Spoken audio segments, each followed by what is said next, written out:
Angedacht zwischen Rhein und Reden. Impulse aus dem Kirchenbezirk Germersheim. So was Dummes. Akku leer. Wo ist denn jetzt mein Ladekabel? Hier, wunderbar. Meine neueste Errungenschaft. Ein Schnellladekabel. Von 0 auf 100% in 1,5 Stunden. Super praktisch. Das Handy ist ganz schnell wieder aufgeladen und verfügbar, bis der Akku wieder Richtung 0 tendiert. Ein ständiger Wechsel. Und eigentlich geht es uns Menschen oft auch nicht anders.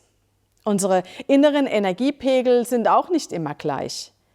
Wir verausgaben uns, tanken innerlich auf, sind manchmal unter Hochspannung und ein andermal ziemlich ausgepowert. Im Urlaub habe ich festgestellt, was mein ganz persönliches Schnellladekabel ist. Sessellift fahren. Es kommt mir jedes Mal so vor wie eine Meditation, wie ein Gebet. Ich fühle mich aller Welt so fern und dem Himmel so nah. Ich spüre, wie alles plopp, plopp, plopp von mir abfällt und ich angefüllt werde mit neuer Kraft und Energie. Es ist mir noch nie so bewusst geworden wie in meinem letzten Urlaub.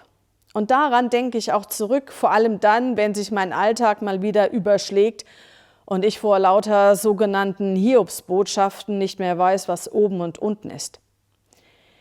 Ich habe ab sofort für mich den Begriff Sessellift-Moment kreiert.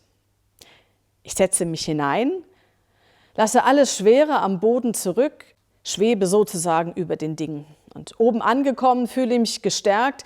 Ich kann mich wieder dem Geschwindigkeitsrausch hinab ins Tal hingeben oder in der Schussfahrt Anlauf nehmen, um den nächsten Hügel zu erreichen. Ich sehe empor zu den Bergen, voller Sehnsucht. Wo ist Hilfe?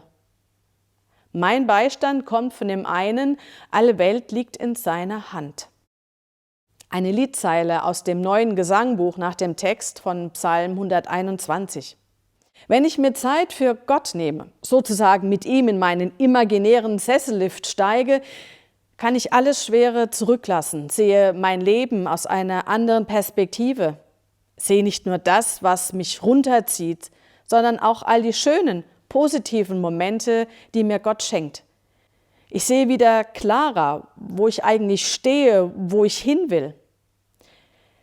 Sehe ich empor zu den Bergen und frage, wo ist Hilfe, antwortet mir Gott, ich bin bei dir, begleite dich, ich stärke dich und darauf kannst du dich verlassen. An diese Zusage kannst du dich erinnern in jeder Situation und daraus Kraft schöpfen und Mut.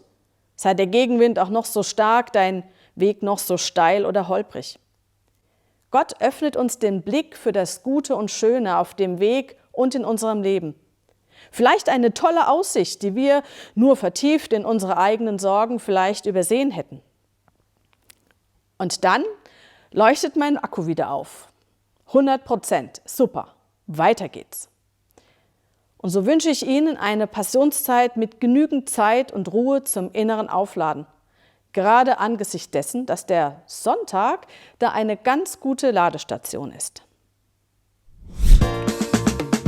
Angedacht zwischen Rhein und Reden. Impulse aus dem Kirchenbezirk Germersheim.